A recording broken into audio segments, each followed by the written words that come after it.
Ok, bonjour à tous, bonjour à toutes. Bon, aujourd'hui encore des petits exercices sur le MRUV.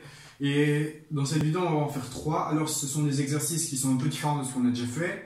Et donc, voilà, j'en dis pas plus et on passe direct à la résolution des exercices.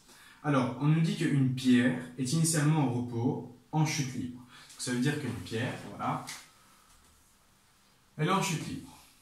Voilà. Et donc, elle va atteindre le seuil. Alors, on dit qu'elle est au repos, donc ça veut dire que sa vitesse initiale est nulle. Ok, ça c'est ce qu'on sait. Ensuite, ce qu'on nous dit, c'est qu'on nous dit qu'elle va parcourir la deuxième moitié de sa chute en 0,8 secondes. Donc ça veut dire qu'on va séparer sa chute en deux parties. Et donc la deuxième partie de sa chute, elle va la parcourir en 0,8 secondes. Donc on va poser H2 ici, et donc H1 qui est là. Donc la hauteur totale. Alors, si elle parcourt H2 en 0,8 secondes, ça veut dire concrètement, donc donne le donné, que H2 est égal à 1,5 de A fois, et donc T. On va appeler le temps T. Voilà. Et donc T, c'est donc en combien de temps elle va parcourir cette distance, donc 0,8 secondes. Donc 0,8 secondes au carré, pardon. Voilà, donc. On sait que H2 c'est 1,5 de A fois 0,8 secondes au carré. Ok. On sait aussi que A, l'accélération, c'est tout simplement, ici on va prendre l'accélération vers le bas, c'est tout simplement 9,81 mètres par seconde au carré. Et donc moi j'aimerais bien calculer quelle est sa hauteur en soi, quelle est la hauteur H1, et en combien de temps elle va tomber de cette hauteur H1. Alors on sait quoi? On sait que H1, c'est égal à 2H2. Pourquoi? Parce que H1, c'est bien le double de la longueur H2. Parce que H2, c'est la moitié. Alors, résolution.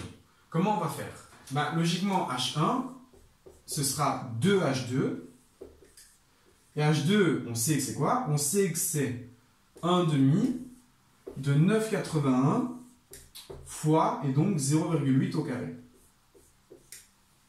Ok, les 1,5 et 2 vont se simplifier. On a donc que H1, c'est 9,81 fois 0,8 au carré. On va calculer ça à l'aide de notre calculette.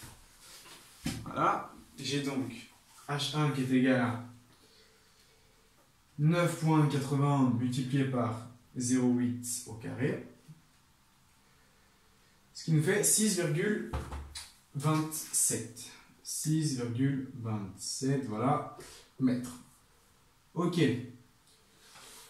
Donc, si H1 est égal à 6,5 mètres, logiquement, on a H2 qui est égal à 12,54 mètres. Pourquoi 12,54 mètres? Qu'est-ce que je fais moi? Non, je suis débile. Non. Alors, H1, c'est 2 fois H2. H2, c'est tout ceci. Je replace dans mon calcul, j'ai donc H1 qui est tout simplement égal à 6,27 mètres parce que on calcule, voilà, tout simplement. Donc j'ai H1 qui est égal à 6,27 mètres. Ok. Maintenant, j'aimerais bien calculer en combien de temps, du coup, elle va tomber. Donc, en combien de temps elle va effectuer sa chute. Alors, je sais que H1, c'est 6,27. Donc, concrètement, ça va être égal à 1,5 de AT carré, parce que moi, je veux trouver T. Alors, comment on va faire? 1,5 de A, on connaît, c'est 9,81.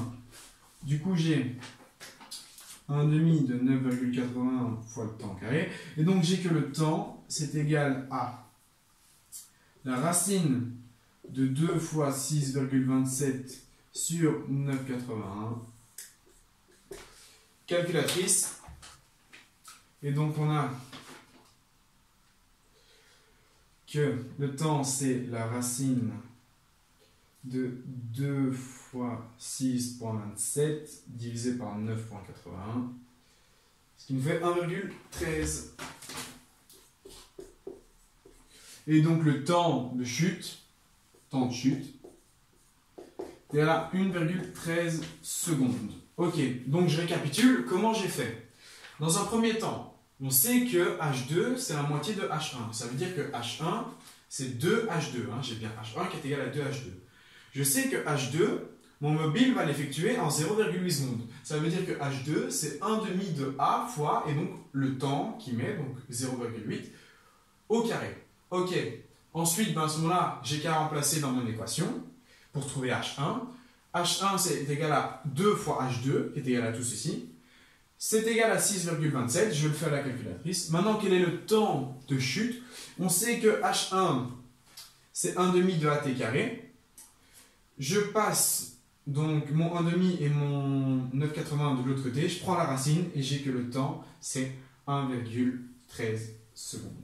Ok, voilà. Exercice infini. Bon, c'est un exercice assez simple.